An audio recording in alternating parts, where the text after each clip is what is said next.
Hey, what's up, everyone? It is me, the BBB, Jason Rumble, enjoying a great night here on Shoot the Shit Saturday. And we're streaming live on Facebook.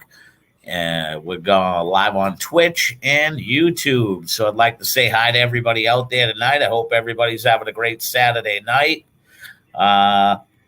If anybody's out there until anybody tunes in and comes into the, so to speak, studio, uh, who's out there watching and what's going on tonight. Evidently, we had really didn't have any big news this week yet in pro wrestling. Hoping to see where Bray Wyatt finally lands. The Pink Hat.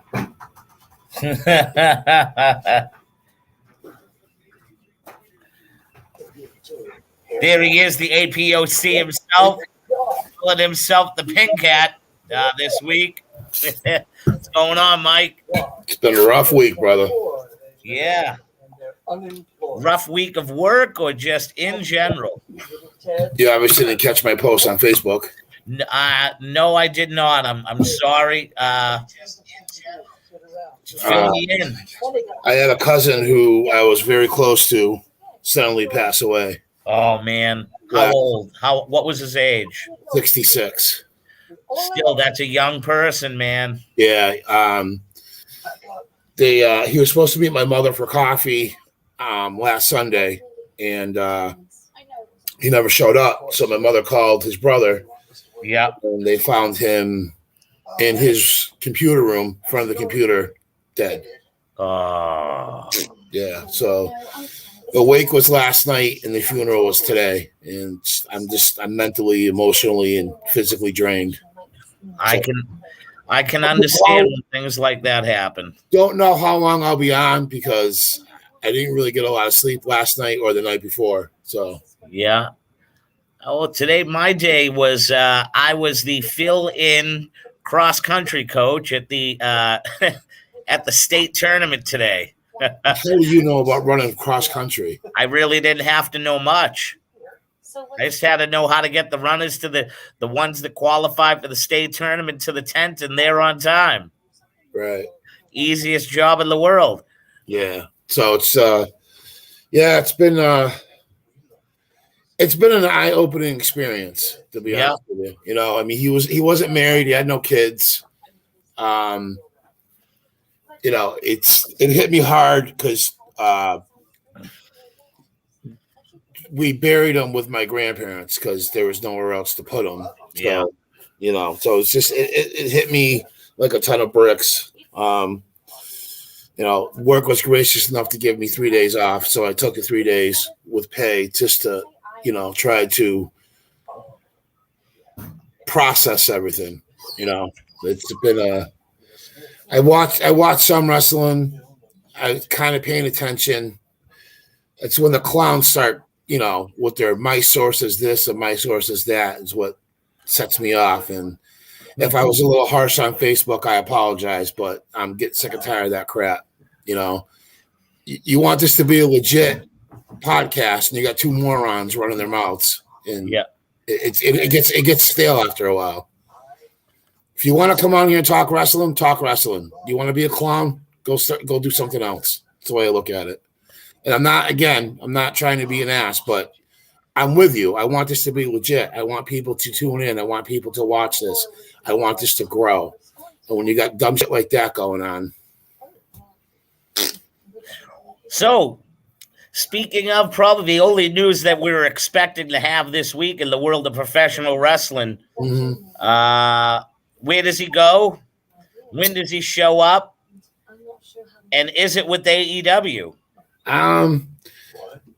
Honestly, if it was going to be with AEW, it probably already would have been announced by now. To be honest with you, I don't know. I don't know where he goes. To be honest with you, he could go back to WWE with a new character. He could go to Impact. Yeah. Impact is offering full creative control, 100% his gimmick. Nothing to do with it. I don't know. I don't know. I'm not speculating anything. I mean, I don't care where he goes as long as he's able to hone his craft and do what he does and entertain the people. Yeah. Because I'm really getting sick of looking at CM Punk's face every week too. You know, they're pulling a Roman Reigns right now, driving him down everybody's throat, and it's getting monotonous. Well, when they probably paid astronomical amounts of money for him, I mean, well, I heard from a reliable source that they're hemorrhaging money over there. They're not making any money. They got all these people that they signed from WWE, and they're not making money. Rampage, when they taped Rampage in Boston, half the crowd emptied out. Yeah, it looked empty. It looked empty. They're doing it wrong. I mean, I get they're trying to consolidate and tape 2 shows in one night, but wrestling fans, they don't want to sit that long and watch. You know what I mean? It gets tiring for the fans. You're not out there till 1 o'clock in the morning. Yeah. From what I gathered, I looked at their road schedule. The next 2 weeks they have Wednesday and Friday venues. Well, separate. I believe the week they have the pay-per-view, they're doing Friday night from the venue, and then they're doing the pay-per-view the same venue on Saturday. Well, that's a smart thing to do. But again, from what I'm understanding and from what I'm hearing, they're hemorrhaging money left and right. You know, they got Dale Bryan, or whatever his name is now. They signed him to a 3-year contract, guaranteed. You know, they're getting ready to sign. Anthony Green's going to get signed by them any day now. Yeah. You know what I mean? They signed Bobby Fish to a 3-year deal. You know, Punk is getting paid the most money out of anybody there. And honestly, what is he really doing for their ratings? Nothing. They still can't come close to beating WWE. So, you know what I mean? I know, like James Forbes and Tristan and all these guys, they like the wrestling. But honestly, that main event from Dynamite was the shit. It was. It was Mike. It was an indie main event. That's what the it was. way that they clowned around, and like Vince would never do that. See, and that's the difference between Vince and Tony Khan. And I've been saying this all along when I call them a super indie fed, and everyone gets on my ass about it, but I'm right. They're booking indie style. They are booking matches that the fans want to see, and I get that. But if you want to make money in this business, you'd have to have developed storylines, and they're not. They're all over the place. And the same thing with WWE. WWE's doing the same thing. They're not booking long term, not by any means. The only long term story they got going right now is Brock Lesnar and Reigns. You know what I mean? Like Big E versus Seth Rollins is going to be a good match. Yeah. Unfortunately, Big E's not keeping that title. Unfortunately, they're trying to say that Big E is going to keep that title, and that Seth Rollins is being utilized at this point in time as an elevating stature for Big E. I would love to see that, to be honest with you. I think Big E deserves a push. He's talented. For a big man, he can move. You know, somebody made a comment. I don't know if it was on Gorilla Position or another wrestling, and they said that Big E is moving around and hopping around and it's the shits. Well, dude, he's almost 300 pounds and he's moving like that? It's not the shits. I think Big E's a great performer. I like what they're doing with Keith Lee, though. Yeah, oh yeah. I think Raw was good. I liked Raw this week. Only thing I was disappointed about Raw is that they're jobbing out the Hurt Business. Yeah. Why put them back together if you're going to job them out? True. Yes, I get Bobby Lashley and MVP went to Vince and begged for it to happen, but now they're clowns. They're not. There's no credibility in that group. They got jobbed out by Goldberg, which is horrendous, and then you feed them to Keith Lee. They're done. They are done. Stick a fork in them. They're no longer a formidable faction on Raw. Yeah. So NXT this week, it seems like the new beginning has happened, all except for Braun Breaker getting the championship from Tommaso. Well, that's another thing I want to touch on. So everybody knows now that Gonzalez is dating Braun Strowman. Yeah. He hasn't signed anywhere yet either.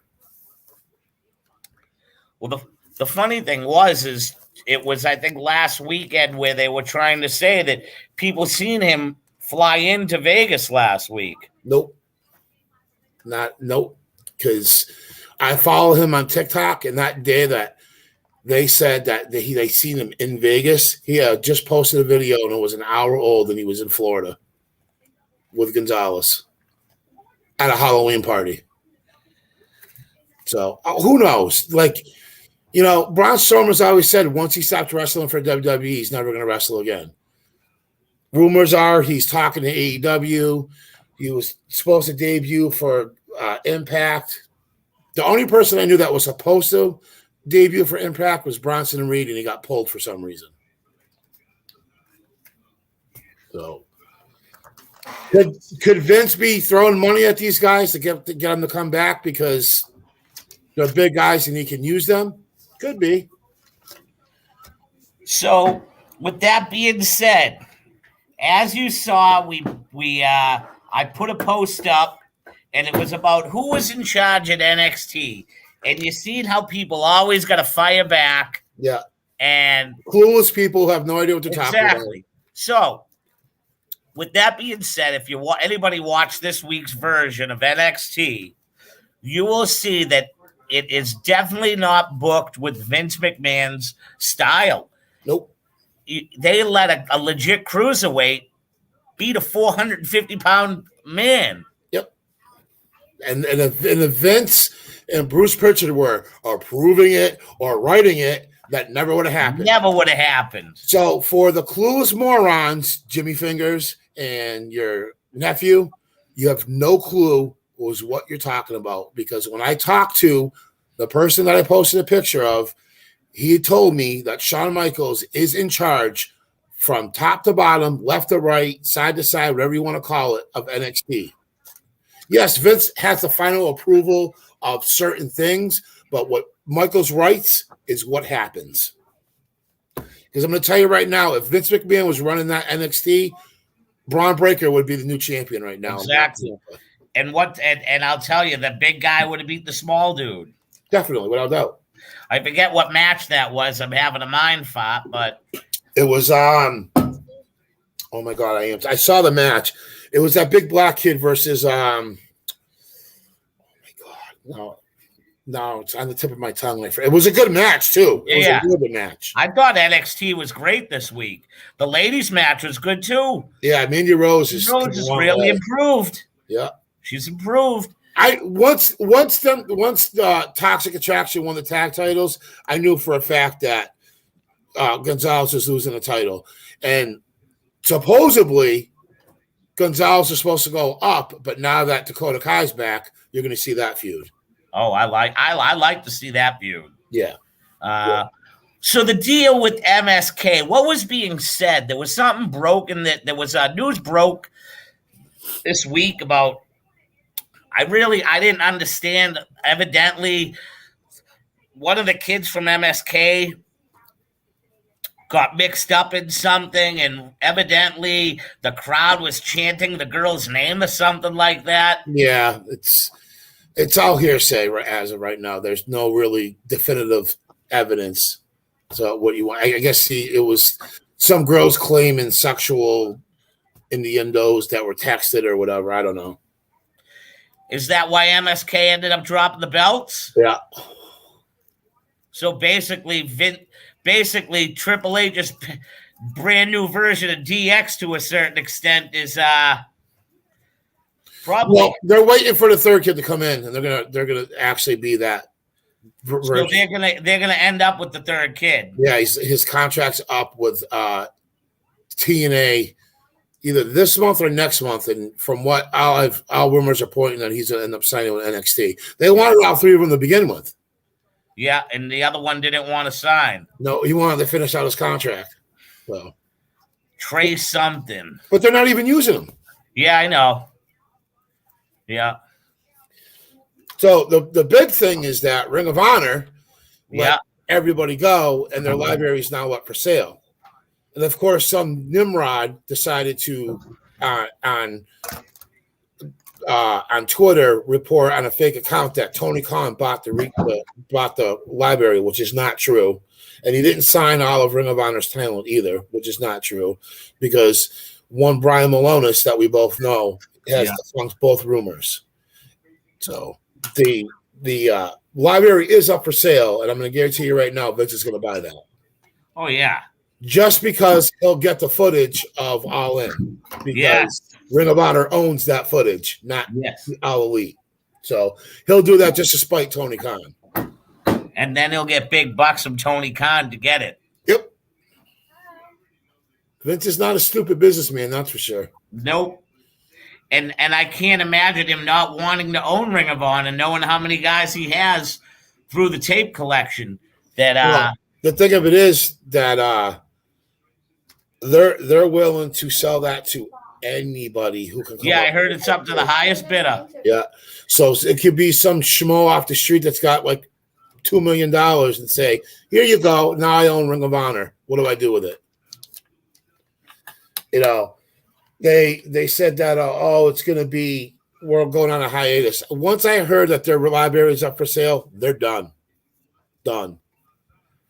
It had said that they were going to come back in 2022 and do their major show, and then from there they were going to have a whole new way of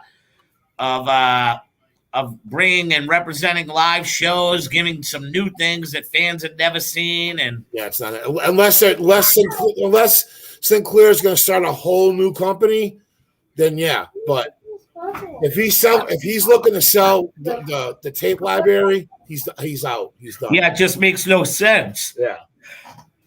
Unless he's selling the tape library and he still gets to promote and he still gets to utilize it, but still, that would be just partners. Right.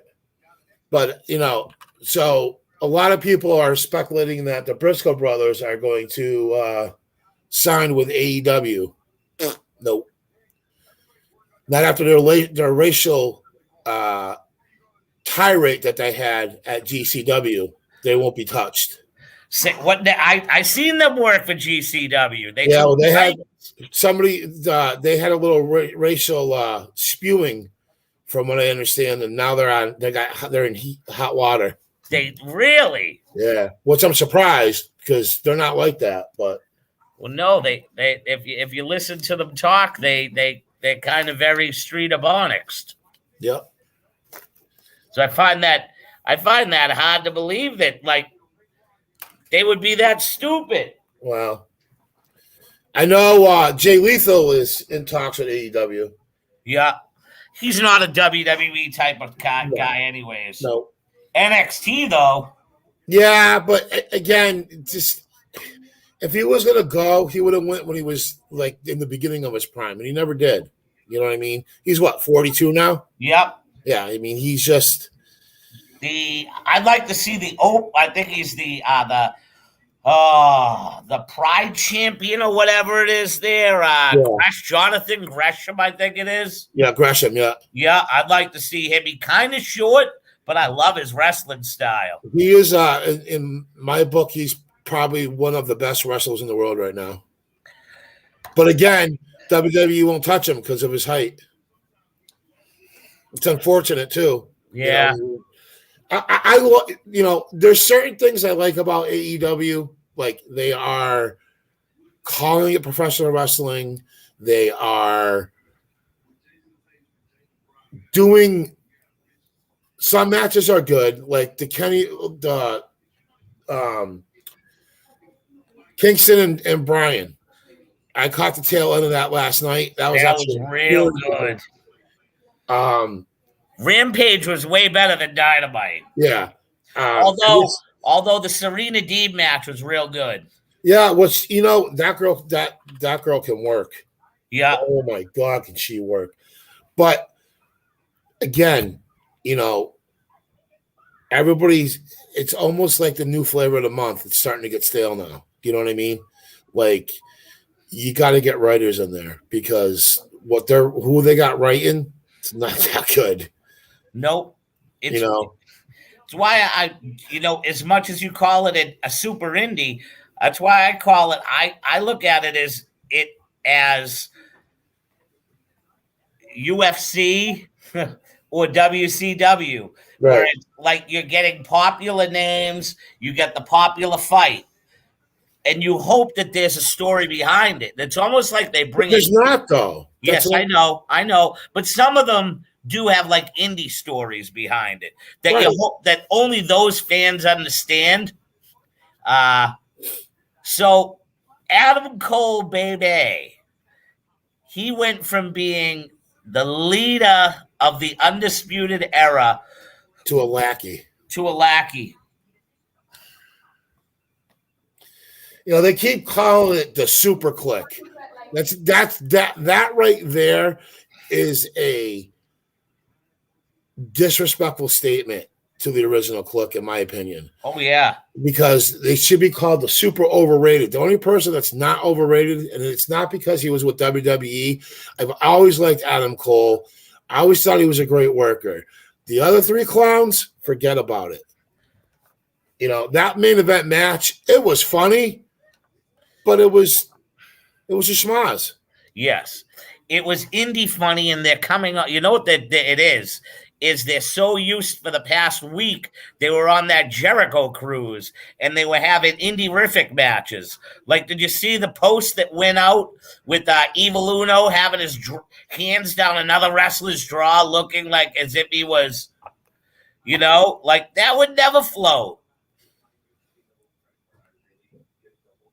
No, it never ceases to amaze me. I mean, I get, it's an alternative. I look at it this way. AEW is this generation's ECW. See, I want to be able to agree. I want to be able to say it. The only difference because of the following that they, so to speak, get, I get it. But the only difference between AEW and ECW in our era is AEW has a billionaire behind them. The match content is way different, man. My God, I know. I'm not. I understand. Hiro Tanaka, the Sabu Van Dam matches, Sabu, Taz RVD, right, with weapons, and they intricated them. That's why I call it more of a WCW when all of a sudden the Benoits and the Jerichos and the Juventud Guerreras and the Eddie Guerreros, like, I compare it more to that because it's more of a flashy style of wrestling to where ECW was just balls to the walls, bloods and gore. Right, but what I'm saying is, let me clarify my statement. Like you said it earlier, they have a certain following. Yes. It's got that Beatles following like ECW. Like, you have an idiot, a moron that's running that company that goes out on Twitter and goes, "Oh, we were the best. We were number one rated cable show on Friday." No, you weren't. Not even close. They might have done well this Friday because SmackDown was on FS1. But as soon as it goes back to regular Fox, they're getting blown out of the water. Hands down. They always do. It is what it is. FS1 has been drawing pretty decent ratings. I didn't see the ratings for this past Friday night, so I don't know. Well, the producer of the show tonight, Mr. Doc Angel, one Mickey Biggs, is taking the night off after a successful second-place finish at his strongman competition, and he passed along that he actually broke a gym record. I'm not sure what feet it was, but he broke it by like 2 pounds, a little over 2 pounds. That's awesome, dude. So, whoever would have thought, and Mickey, don't take this the wrong way, but as big as you were back in the day, that you would be a strongman right now. God bless you. Yeah. So I put an invitation to Forbes. Evidently, he's afraid to come on tonight. Yeah, because he doesn't want to get his pee-pee slapped by me. That's why. And then I reached out to Capelli, no Gazoo. Yeah. Where's the sidewalk slam? The bum is at a wrestling show tonight. No, good for him. He's booked. Well, I mean, he's not booked. He just went to a show because he could get up, be on his feet. listen, one-on-one's good for me right now. You know what I mean? Yeah. I just don't have the. I honestly wouldn't have the head for Forbes' bullshit. And See, I just wanted Forbes to come on so he could talk about how good selling out the Agganis Arena is, and Ring of Honor sold it out. Come on, really? Please don't get me started. Ring of Honor sold that place out. Agganis Arena is like, I just want to find out how many tickets. Dude, you can fit the Agganis Arena and half of the TD Garden. Come on. How many seats are in the Agganis Arena, Boston, Massachusetts?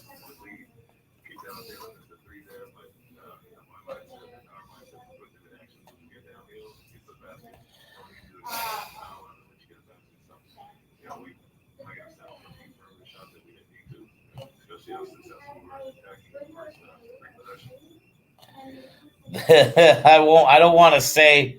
Say it. Just say it.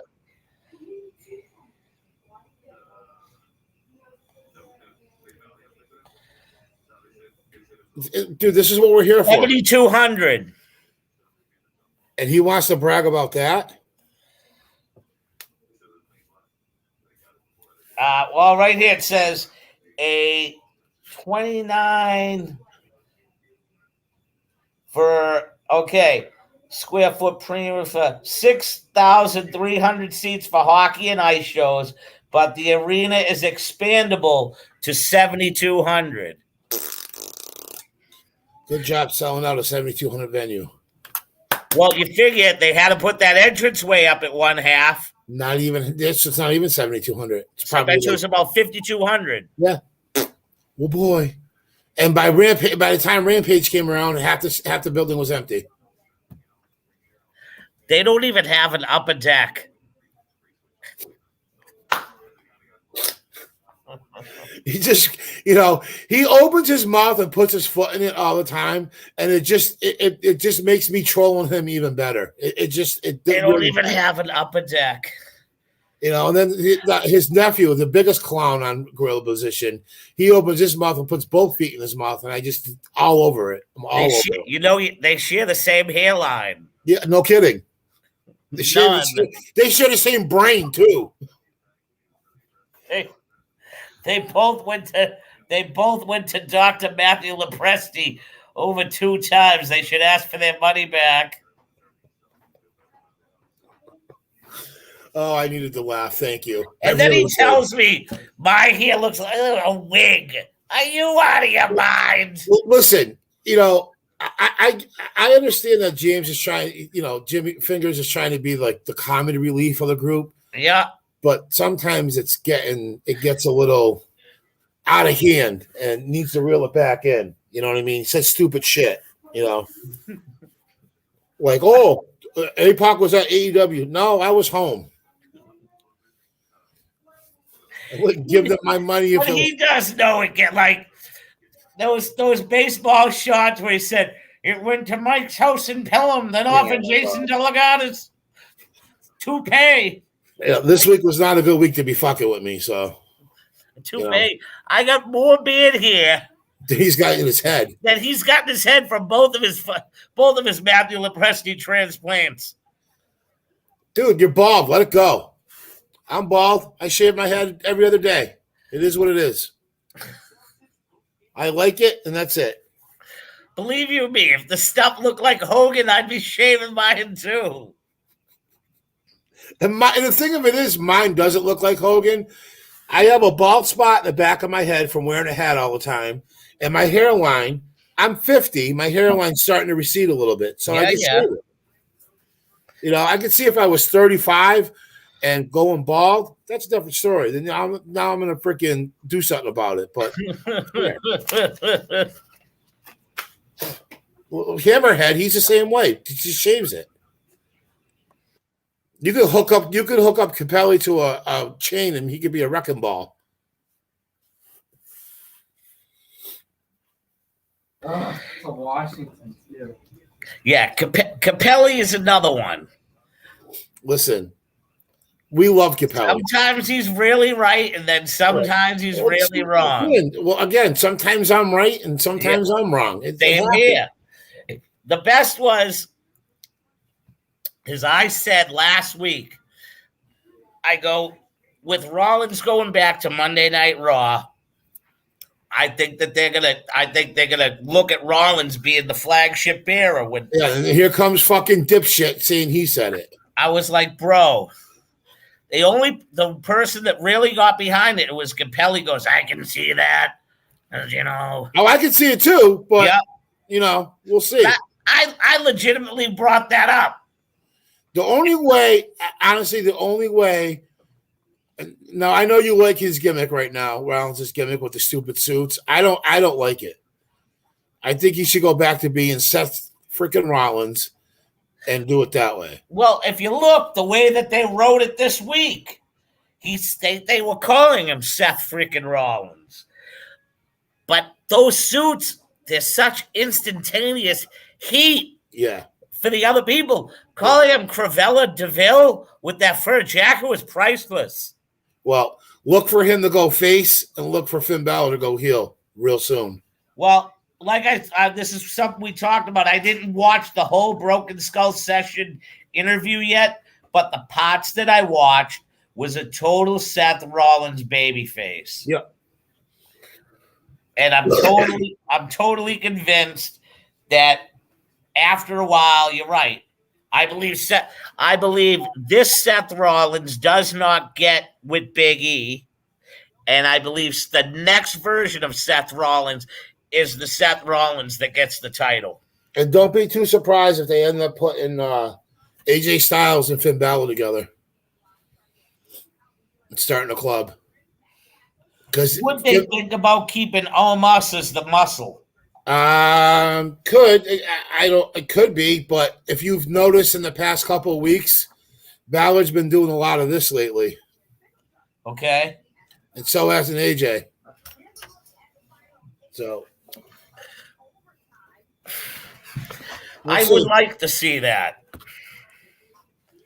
If Triple H takes over Raw, you're going to see it. So the Usos' brother debuts this week in NXT. Why are they? You can tell he looks like an Uso. Why are they? Why I just don't understand. They're doing it with Breaker. They're trying to. He almost looks like a younger Samoa Joe. The gear, the hair. I think they're just trying to legitimately separate them right now. Yep. Until he makes the main roster and either feuds with the bloodline or joins the bloodline. I would love to see him feud with them because he's better than both of his brothers put together. What's his name? They ended up at in GCW 2 weeks ago at the pay-per-view. The one from I'm having mind fought now from MLW. Fatu, yeah. Yes. Yeah. Jacob Fatu ended up in GCW last week. He's next to get signed by WWE. They're going to bring him in. And also, you'll be, from what I've heard, Samoa Joe's on the way back. That ought to be good. I'd like to see Samoa Joe return. Yep. What's he saying? It is Mickey Biggs, and he's logging on now. Oh, I thought he was taking the night off. No, he's logging on in. I figure I'm going to go another 26 minutes or so, making it even hour. That's fine by me, dude, because I'm going to bed after this. So we'll wait till. What did you think of Dark Side of the Ring this week? I didn't watch the steroid one. I'll watch it probably either tomorrow. Well, I'm getting a tattoo tomorrow, so probably Monday. Yeah. this has got to be the last season because they've been sucking wind. The Luna one was good, but after that, the XPW one was the shits. They scored the lowest rating of any TV show on Vice in the past 3 years. Really? Yeah, they're not. It's bad. See, I like the XPW one. I'm gonna have Dave Marquez on in the next few weeks, and he was legitimately part of that. He's gonna talk about it with us. So, the Luna one was good, but again, for us, we know Luna. You know what I mean? She was around here with David, so we knew that she was a nutcase. To that extent, no, I did not know that. I told everybody the story. I'll tell it again if nobody was here last week listening. Dave Heath was on tour with us up here in the great state of Maine for Sonny Roselli. And at the time, the girl I was dating, I had a blue Kia Sportage, and evidently Luna had a blue Kia Sportage. Dave got a little too drunk, was in another car, and he thought Luna had followed him all the way up to Maine to a bar. He hops out of the car, Sonny Roselli's car, and he hops on the front end of mine and starts beating the hell out of my hood. Well, make a long story short, the next morning he comes out of Sonny's house and we're on our way to the next venue. He's like, Rumble, what the hell happened to your car? I was like, you beat the hell out of my hood. You thought it was Luna's car. And he felt like the biggest heel for days. It actually made him not drink the next night. Yeah, well, he's out of his mind too. Yeah, good guy though, man. I was on a show with him, and I had said something to, I forgot who it was. I said it in Kearney, and that was it. He was all over me the rest of the night. Was sitting with me talking Kearney. I'm like, oh, what did I do? He wouldn't leave me alone. Old schoolers love the Kearney. He would not leave me alone. He's like, brother, he goes, nobody speaks Kearney anymore. I'm a Welter boy. That's what we were taught in school. And that's when he was still at Luna. And I ended up at the Calhoun with him, Luna, and I don't know if you remember who Annie is. She used to drive a lot of the boys. Yeah. I was with her one night. I remember Annie. Oh, the Reset. Oh, yeah, that was a good night. Yep. So, yeah. I will say this. MJF's interview the other night, I don't know if it was on Rampage. Well, it was on Dynamite when he shit all over Boston. Oh, buddy. It was good. It was good. He's growing on me. Especially when he said the rats. Yeah. He's growing on me. He's got a lot of work to do, though. I honestly think he set himself up to go to WWE, though. I said that. I believe that wholeheartedly. I really do.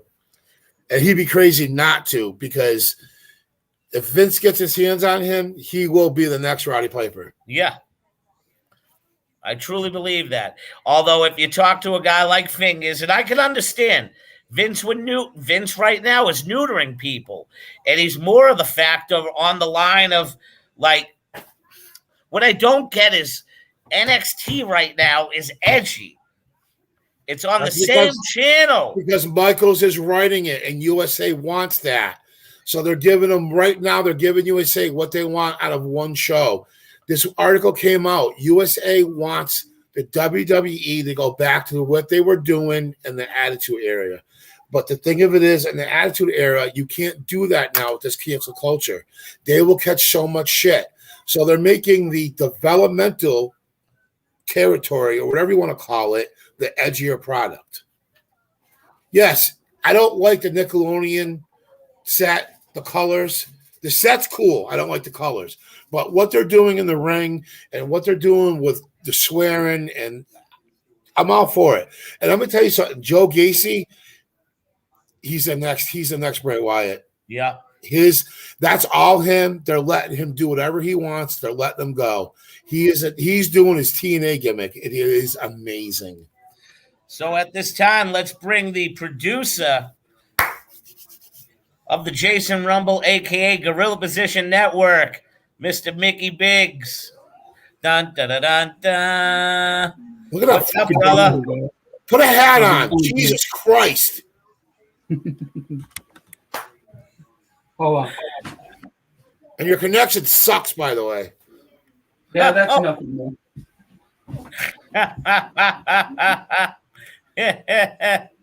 That's nothing new. Thank you for putting a hat on. The glare was killing me. I thought I was talking to Capelli right for a minute. What's going on, guys? Congratulations on your successful yeah, good job, brother. strongman competition. Thank you. So fill me in. What was the record that you broke today? Well, record for a pinch grip. Now, a pinch grip, I don't know if you guys know what a pinch grip is. No, fill us in. Okay, my definition of a pinch grip is grabbing a girl's ass, but go on. Pinch grip is best described as, you know how like when you grab a sandwich and you have it in your hand like this? Yep. Okay, or you grab like a plate and you pick up the plate, like this? Yep. That's what a pinch grip is. The world record is 110.82 pounds. The competition record or the gym record at the location was 63.8 pounds. And I did I did just the opposite, 68 point, whatever it was, 3 pounds. So I actually just flipped the two numbers. Oh, wow. Crazy. A lot of work goes into doing something like that. It's a lot of grip strength, a lot of forearm strength. Yes. So, my brother, how much wrestling were you able to watch this week, if any? I was able to watch some, actually. I watched a little bit of the AEW. I watched SmackDown, a little bit of that. So I did get some in. So then I'm going to ask you, this. The main event for AEW Dynamite. Okay. Do you feel that something like that would be on a Vince McMahon product? If done correctly, yes. Okay. Was it not the feeling of more or less, let's just say it, I already said it to Mike. It felt to me like an independent professional wrestling main event with the way that they just joked and ha-ha giggled. That seemed like something that would have come out of one of the NWA territories. Okay. To me, I look at it as an independent company who has a lot of money and wanted to keep 8 workers safe. Yeah. Yeah. That's the way I look at it. It looked like 8 workers wanting to be safe, and it was a whole ha-ha, hee-hee, giggle-giggle, tickle-tickle, and yeah, it was, if anything, that match should have led the show off. The girls should have ended the show. Yeah, I agree with that. Yep. I like the fact that Cody Rhodes did his promo. He was getting booed, getting mixed reactions. That was pretty cool. Love the Cody Rhodes. I love that spot. Yep, that was a really good spot. How he thanked the fans, apologized to the fans, thanked Arn Anderson, apologized to him. So that was a really good spot. Really well done. So let's touch on the Charlotte Flair. Okay. So, everyone thinks that she's going to AEW tomorrow. First of all, she's under a 3-year contract. She ain't going nowhere. She has 2 years, 6 months left to be exact. Right. She ain't going nowhere. And if she pulls the crap and they suspend her, they're going to pay her to stay home. Exactly. Then they're going to hit her with a 90-day compete. Do I think she should be sent home? Abso-fucking-lutely. You know why? Because they can't stand her. That's why. And the crap that she pulled last week is unacceptable in any level of the business. Indie, professional, whatever you want to call it. It's It's unacceptable. Stick with the script and do what you're supposed to do. You're not better than the company. And she thinks she is. And that ain't right. For a girl that never wanted to I be in agree. professional wrestling, Yeah. it's funny. And if she goes to AEW, she's going to be exposed immediately because she's not that good. I'll tell you right now, in my opinion, Britt Baker is way better than her. So, and in the beginning, Britt Baker was the shit. She's gotten a hell of a lot better. So I don't agree with anything she did. I saw her promo from last night, and it was just, you know what I mean? Yes, she got slapped on the hand. She got pulled from all her media appearances right now because of what she did. But she ain't going nowhere. So did they take her off the European tour too? Because I seen her listed for the European dates. No, they just pulled her off for any extracurricular media appearances. Okay. So because she's headlining 3 different cards in Europe. Yeah, she did it. They're not pulling her off cards. They're not sitting her home right now. I'm sure she got a lashing. And you know what? The locker room backed Becky Lynch because that was unacceptable. Yep. I'm sorry. If you and I did that, even in the indie scene, we would be freaking crucified. Yep.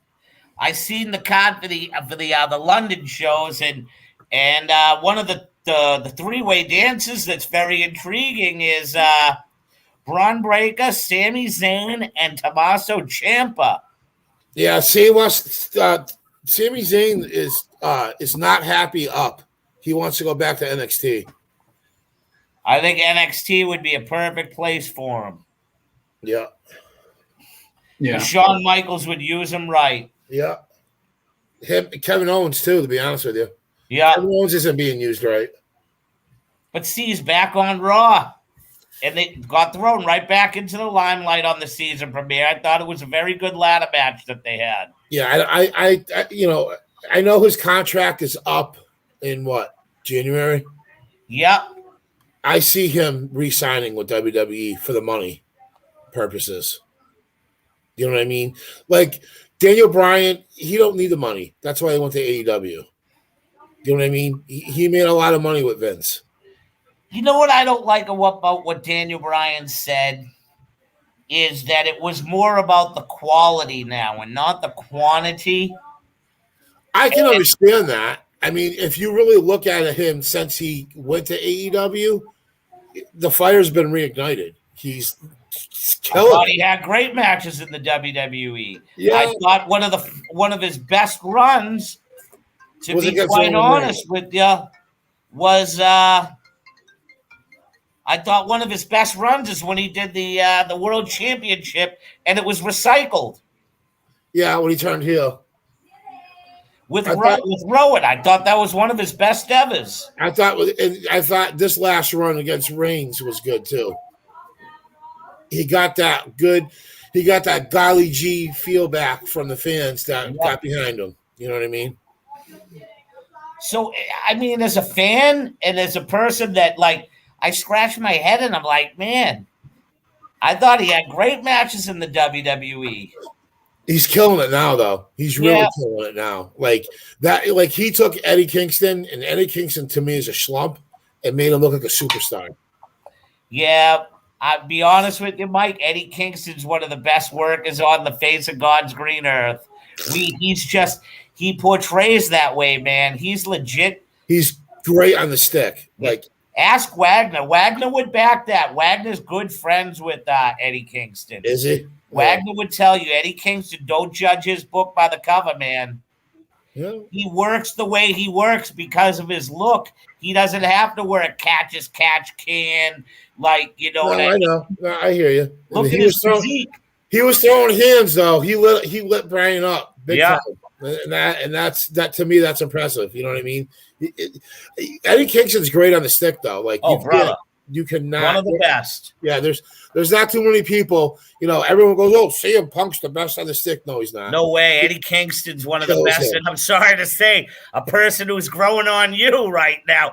MJF's one of the best on the stick, man. Yeah. MJF's really good.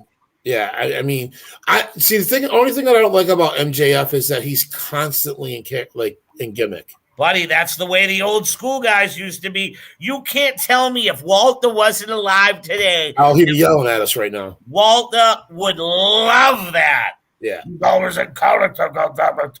I love hating him. Oh, I can picture it now. God damn it. That was the shit. Damn it. He's a cocksucker. You prick.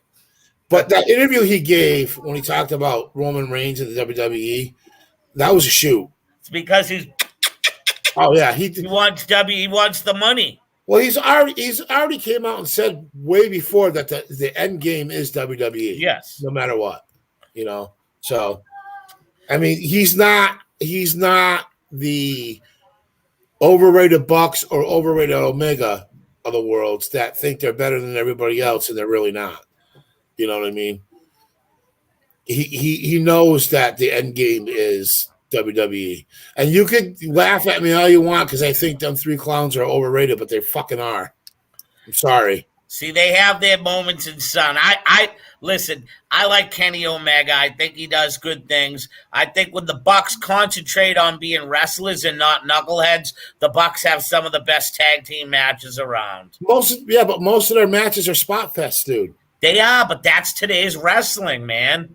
And maybe I'm just stuck back, and maybe I'm stuck back. Yeah, bro, I understand.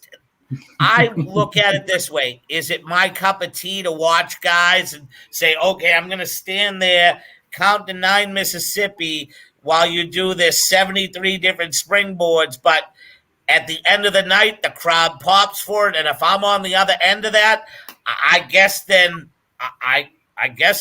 it's good for me too. Right. I don't know. It's just, I mean,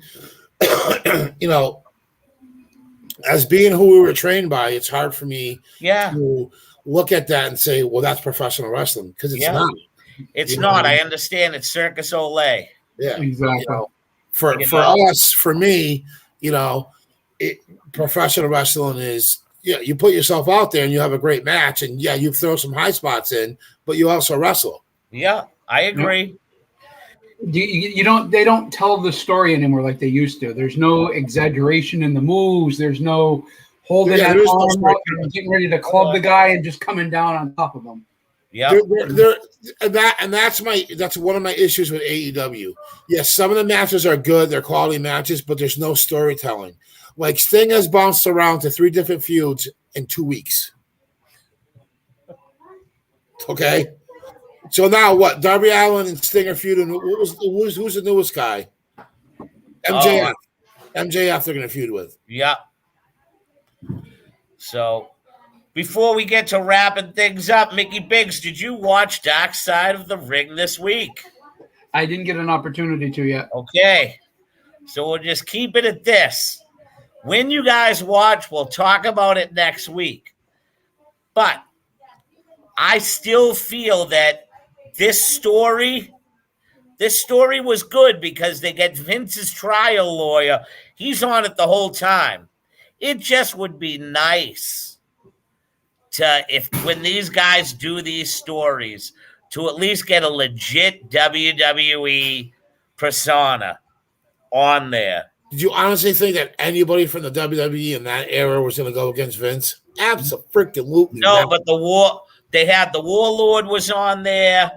The biggest juice head in the business. Yeah. Well, he admitted it. He said right on trial, he goes, Vince McMahon never gave me nothing. I've been doing steroids well before I was in the WWE. They all said that. And Hogan's testimony was the best when he said, I was already doing steroids. Vince is my buddy. He never gave me anything. Well, you could, from what I heard of the show, I haven't watched it yet, but it was basically a lynch mob to go after Vince McMahon. Yes. Okay. But the one thing they don't even mention, they don't mention, like, I would have liked to have seen Jeff Jarrett on there or Jerry Jarrett, because the Jarretts were the guys that were in line to take the company if Vincent went to jail. Yep. I remember that too. So, well, again, I know you want to wrap this up quick. So, rumor has it that Triple H will be back in action in another week or so. Okay. So will be on Raw. Good. So we'll see if Raw changes any in the next couple of weeks. So we'll be on the lookout this week, man, to see what will entail on the whereabouts of where one Bray Wyatt could end up. What do you think, Mickey Biggs? Where do you think he's going? I don't know. It's a hard decision on that one. There's so many different rumors out there, but I think he's going to end up going back to Vince, honestly. Me too. All right. He's going to be under the Wyndham Rotunda name, and he's going to come out with a different gimmick. But again, who knows? Like I said earlier, as long as he's out there entertaining, that's all I care about. That's right. So he's probably one of the better minds of the business right now. Oh, absolutely. So next week, I am going to try and line up Dave Marquez to join us for at least a half hour so we can talk about his interpretation of the XPW promoter himself, since the guy was in it himself. A news editor editing porn. It's great. Yes. I can't wait to hit him with that question. I want to know what that was like. All right, fellas. I think that we've covered enough bases for tonight. And Mickey Biggs, once again, congratulations on your strong man endeavors today. Very proud to hear that. Appreciate it. Thank you, sir. No problem. So, those of you who are tuning in tonight to see Manny Fernandez, we had just a little bit. He'll be on. He had a little bit of, let's just say it, some real life problems, and that's the way life is. And we wish him the best and hope to have him on here soon. Absolutely. Is that Forbes? Yeah, that's Forbes. It's Mickey, you freaking ding dong. Oh my God. I know. He's been saying it for 2 weeks. That's all right. Well, we can call him Jameel. Thanks, Jameel. Jameel Forbes. It's straight pink hat from here on in. Straight pink hat. That's how it is. He's probably sitting at home in an Atlanta jersey, Atlanta Braves jersey on right now. He's got the Astro hat on with the Atlanta Braves jersey. Which one do I pick to win? Forbes, we really wanted to have you on here so you could have corresponded about how fun it was to be at the AEW show. I'd be willing to stay on another 10 minutes to hear your analysis. Yeah, clean the sand out of your vagina and get on here.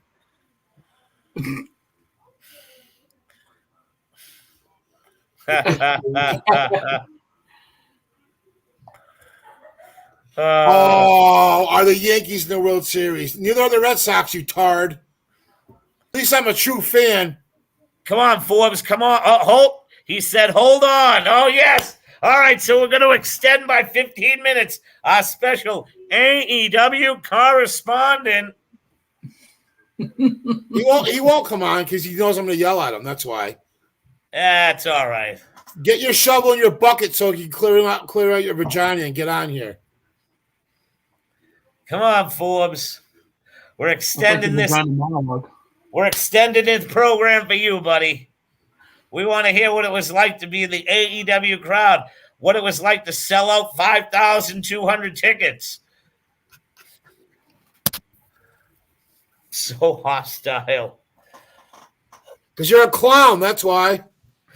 And everybody wonders why I call you a clown. You prove it every day with your stupid comments. Why can't we all be friends? We are friends. I just like trolling you. That's Tristan Cropsey. Like I said, sink the pink. There he is. Mr. AEW himself. Get that banner down. I want to see who he wrote for a name. Tony Khan Jr. More like Pink Hat Jr., you clown. Tony Khan Jr. Hold on, folks. Okay, can you hear me? Oh yeah, what an We can hear you, incredible Tony Khan. the Aganis Arena. They only got a bowl. They don't even have an upper deck. What an incredible sellout of 5,200 people. Are you really being like that? Come on. I'll tell you this, I'll never go there again because of the traffic and how long it took for me to park. I almost turned around and went home. Why didn't you just take the train? I don't know. I probably should have taken the train, but Green Line sucks. It was so chaotic out on Com Ave. What hat you got today, Forbesy? What's that? Let me see your hat. What do you got on? D-backs. The D-bags. So tell us, what was the show like? I ain't gonna pick on it. I would have, buddy, if I was still living in Massachusetts, I probably would have bought tickets and I probably would have went and took my kid. Well, the problem, like Dynamite was fine. Dynamite was energetic. It was a lot of fun. They had things for Dark before, Elevation, and then Rampage afterwards, so you could see the deadening of the crowd, like right before your eyes. That's a problem. I seen it last night as I watched Rampage. It's a big problem because the main event, you know what I mean? They did the goofy Halloween shit, but whatever. It was fun. People were very responsive. But then, as soon as that match was over, people left in droves. And then Tony Khan came out. He was just trying to rev the crowd up. So you seen like the crowd all move closer from their seats, you know what I mean, to go around the ring. And then Brian and Kingston, they put on a hell of a match. But it was like very stiff. You know what I mean? They just beat the shit out of each other. And the crowd that was around the ring was fine, but like it was just dead. And Dante Martin, who we can all agree is a talented kid, and they did a fucking awesome match. No response. Zero response. They were killing themselves up there, and it was just like that. So that's just going to be a problem. But before Dynamite was on, they did Elevation and Dark. Yep. Yeah. Wow. Yep. So they're taping 4 shows in one night. That's the problem. That's a huge problem. Yeah, they're gonna have to change that. I mean, I understand the logistics of trying to get it all in one venue, but it's not gonna work. Not long term. Again, the Dynamite portion was fine. It was fun, energetic. There was pops. Matches were good, and then and that was for Rampage. Britta gave she I would say that she got out of the match nobody liked. She's very good with the facials. She just did a good job getting her over as best as she could, and it was probably her best match. They did a good tack spot, and but by that point there was probably about 1,000 people in attendance. Did you have your sign up that said, Abudan, will you please become Mrs. Fingers? Yeah, you bet I did. Oh my God, that's great. That's awesome. She, everybody hates her, but she improved just a little bit. She's lost a lot of weight, and she looks good. She had a funny little exchange. She looks good. I love that gimmick. Oh yeah, no, she definitely lost probably about 35, 40 pounds. And they did a good tack spot, and you thought that Abaddon was going to do it, but Britt Baker took the tack like a champ. Yeah. if the crowd was very responsive to Abaddon, but that was a lot to do with Britt. Britt was like just. I mean, as professionals, you guys would be able to understand what she was doing for Abaddon. Yep. And I think behind the scenes, Abaddon really liked, and they want to help her as best as they can. So I'm gonna say it. The main event for Dynamite was a match that you would see. The way that they clowned around and did all that reminds me of 8 superstars that make millions of dollars a year, and then they just wanted to, what we call it, let's just stay safe, brother, and we come up with these clowny spots. And that's one thing that for a main event, that at least if Vince McMahon did that, that match would have been off camera. I've never been to the holiday themed matches on any promotion. I'm just talking. It was clowny. It was very clowny, and it was like 8 Doink the Clowns out there at the same time. I knew that He-Man was Stay Puft at about 4 minutes in because I was able to. I was sitting on the side of the stage, so I was able to see backstage. So I was just like, okay, they're doing something here, and they I mean, the idea was good. Cutler had the tape on his mouth, so at least it made sense as far as a story goes. But it was goofy as shit. I mean, I did laugh when they did the camera angle where Stay Puft was behind Matt Jackson, like you knew it was going to be a meme. It was like the Undertaker meme. Yes. And the official one Hangman was funny. And you can't tell me that you're the only person in the world that is thinking that's the Undertaker meme. And that's another thing that AEW, as far as what I'm concerned, that's one of the things they need to get away from. Yeah. That was like one Twink and Pink against Jerry Lawler and Sleazy, Queasy, and Cheesy. But yeah, I thought Rampage was better than Dynamite, and the main event would be something that, say, when Raw went off the air, that would have been the projected main event that they would have ran down to the ring, and now all 8 of the personas end up in the ring, and you would have got a clown fest like that. But Vince would never put any. I'm sorry.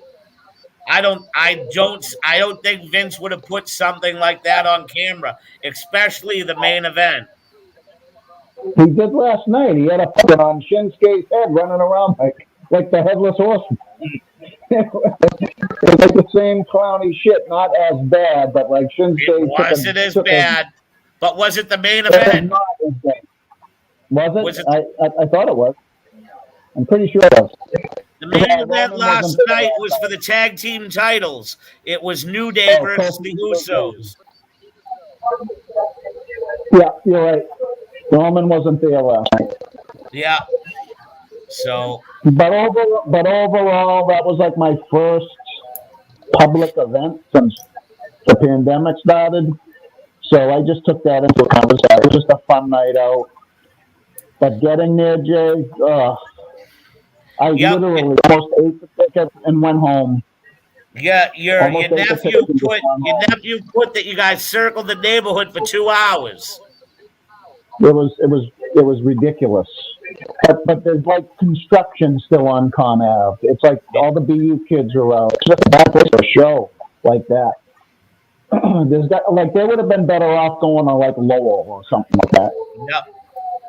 See, that's what I don't understand. Why they don't go to Lowell, or why they don't just go over the border to New Hampshire or to Rhode Island.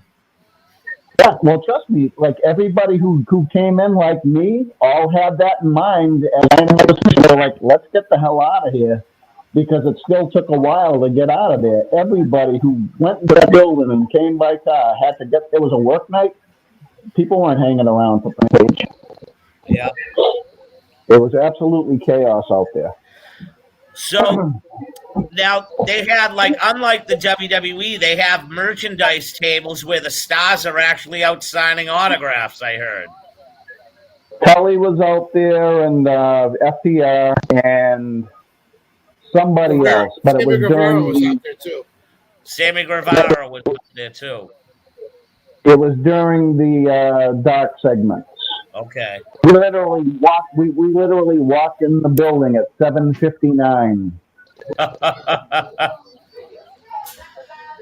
Yeah, I was dying for you to come on and talk about the experience. How was the crowd like itself? Just what was the atmosphere like, and what was the child content like? Was it more adults? Oh yeah, I probably saw about 20 little kids in there. There was definitely not very many children. So But it's the crowd was definitely an very age electric. demographic of 18 and older.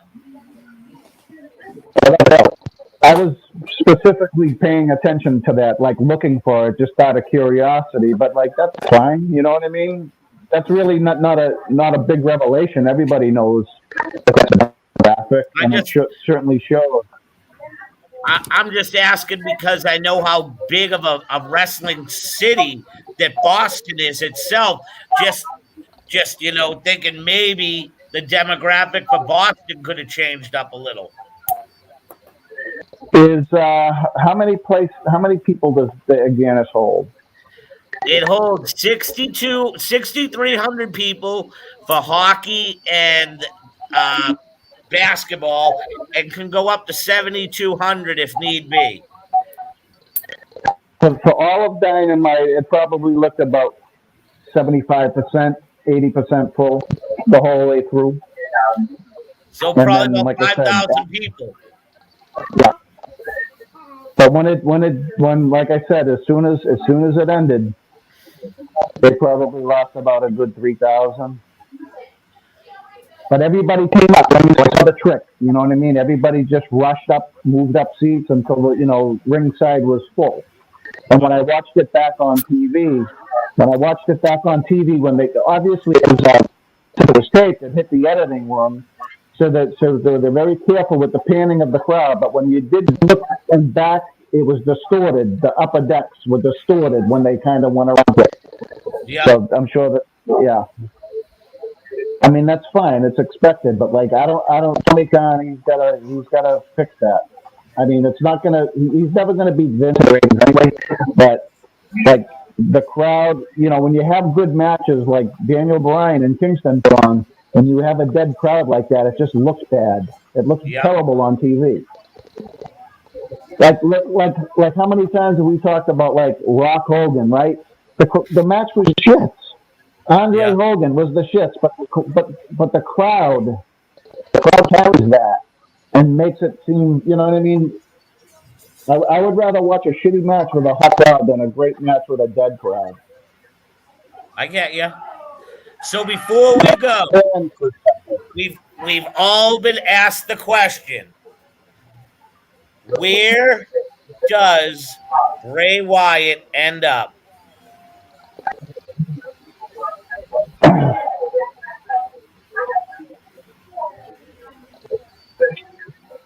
I have to say AEW. I can't see him going back.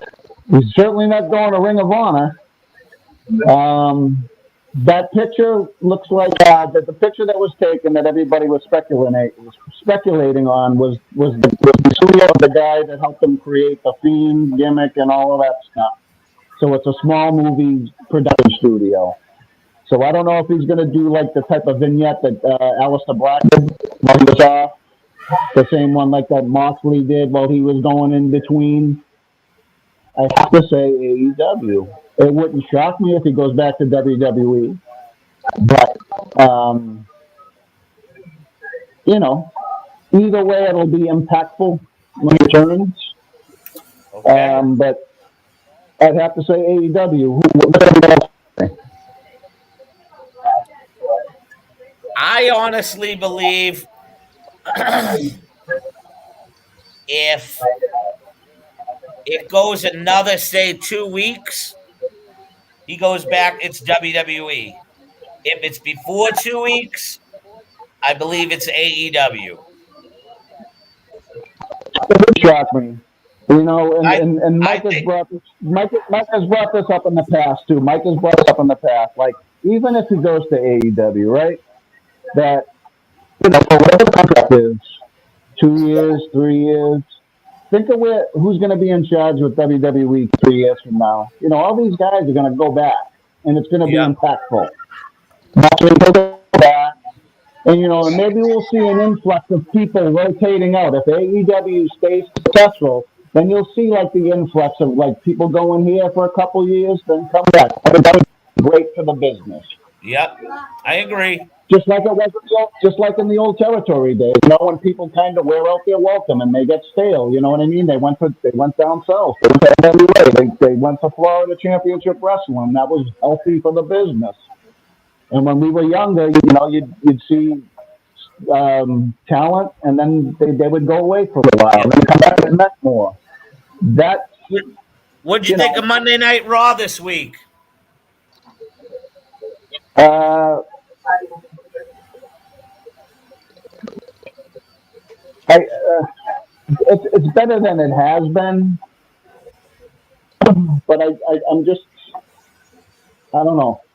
It was the first week of the new roster situation, and it's like, okay, Bianca and Becky are still out there. They were on SmackDown. Like, I want fresh new matchups, and the rematch thing is still an issue. Like Shinsuke and Baron Corbin again. That's like all I want is fresh new matchups. That's all, and then I'll be satisfied. What'd you think of NXT?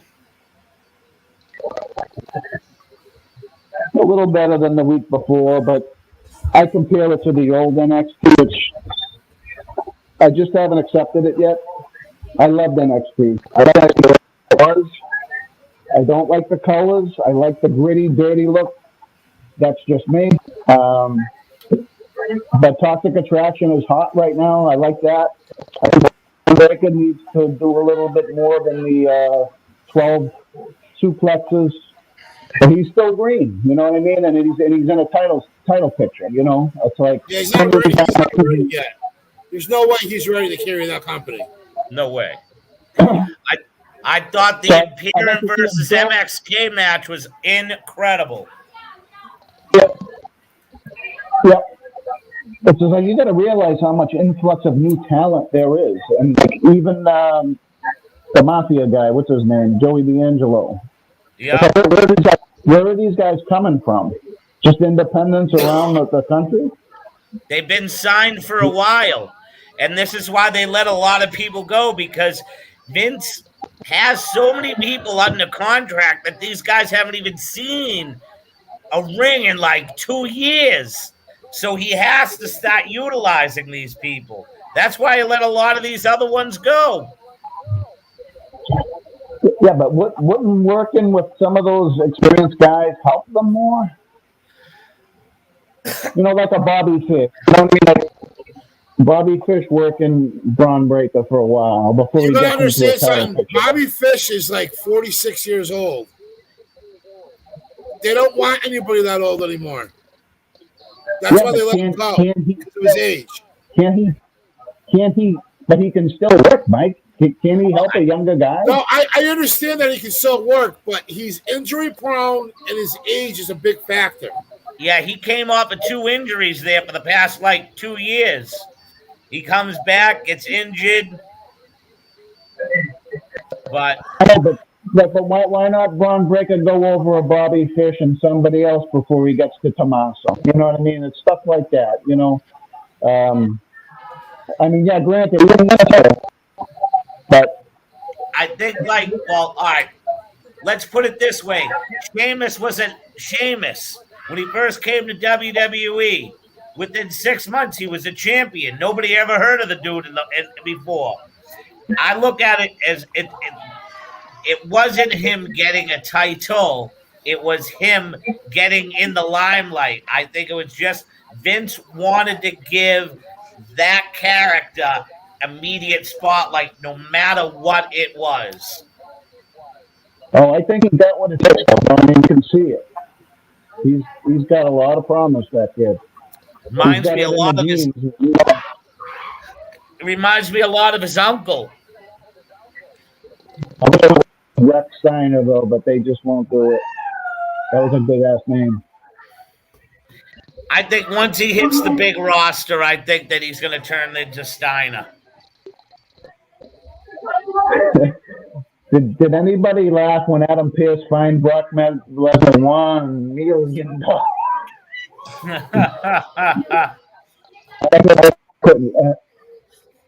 I'm still laughing that Brock Lesnar F5'd him out of his pants.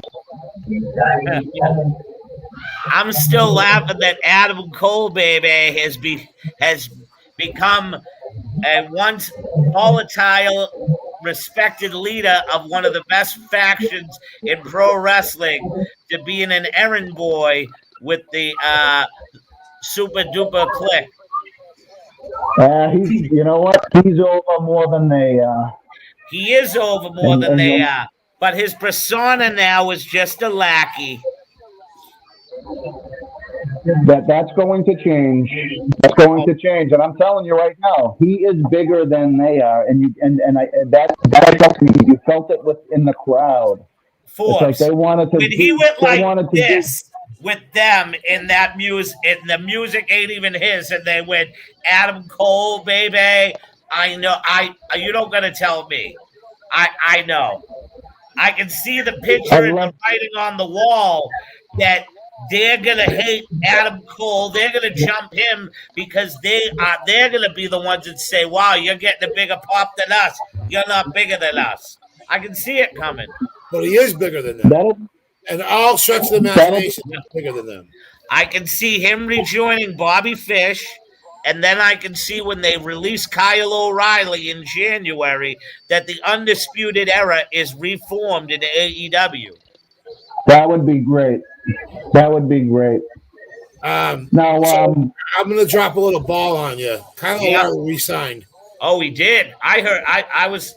He re-signed when Dunn signed. Okay. I was under the impression it was done in January. Nope. He re-signed when Peter Dunn signed. Cole will break off somehow. I mean, he can just have a new faction. I mean, I'm glad they got rid of the doofuses. All Adam Cole has to do is take Matt Taven from Ring of Honor, and they got the Kingdom. There you go. Yes. And if KO comes, Vincent Marcellia, Michael Bennett, and then you have the Kingdom against the Super Click. Where is I'd like to see. You know what? As much as I want to see him in AEW, I would like to see him versus the Usos. Who, the Briscoes? Yeah. Mike said that the Briscoes are in deep water right now. Yeah, they got some heat on them right now. They went on a little racist tangent. Yeah, they're not. They're they stepped into poo-poo. You know what, guys? Tell me about this Danhausen character. I did not know of him until recently. Is he any good? He's a kid that got in the business young. He's a good worker, and his shtick is actually pretty funny. I saw it, like I've been watching him, and I was like, it's over. It's entertaining. It really is. Yeah. And he's still in character 24/7, which I appreciate. Is this the guy from NXT we're talking about? No, he's from Ring of Honor. He paints his face. He talks in riddles. Okay. He looks like King Diamond, if you remember King Diamond. Yes.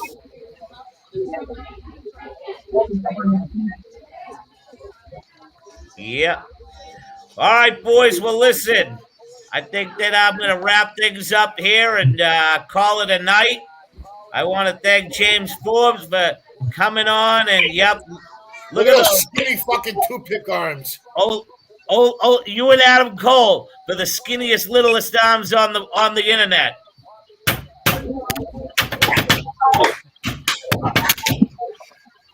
Forbes. What are the guns? My legs are bigger than Forbes' arms. The belly's going down.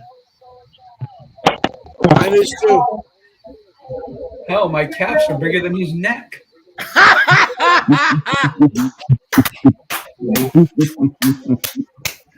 It's always the quiet ones you gotta watch out for, Forbes. Take the toothpick out of your mouth. Oh, that's his neck. Mickey, that's okay, man. You're stronger than I am, but I can play the drums better than you. Everybody's stronger than you tard. We understand you can play the drums. Big deal. You Hey, and Forbesy. you can play the guitar. Forbesy, is Tony Khan's music salty? What's that? You want to know I if can't hear Tony you. Khan's nuts are salty? Not too salty. Smelly. Smelly. There you go, like curry powder. Oh my God. Oh. All right, everyone. Thank you, Facebook. Thank you, YouTube. Thank you, Twitch. For the APOC Stiff Mike. For the Pink Hat himself, James Forbes. And to the producer of the show, Mr. Mickey Biggs, the strong man himself. I am the host with the most. I give you a big old toast from the East Coast. Have a great weekend. See you next Saturday, everyone. Later.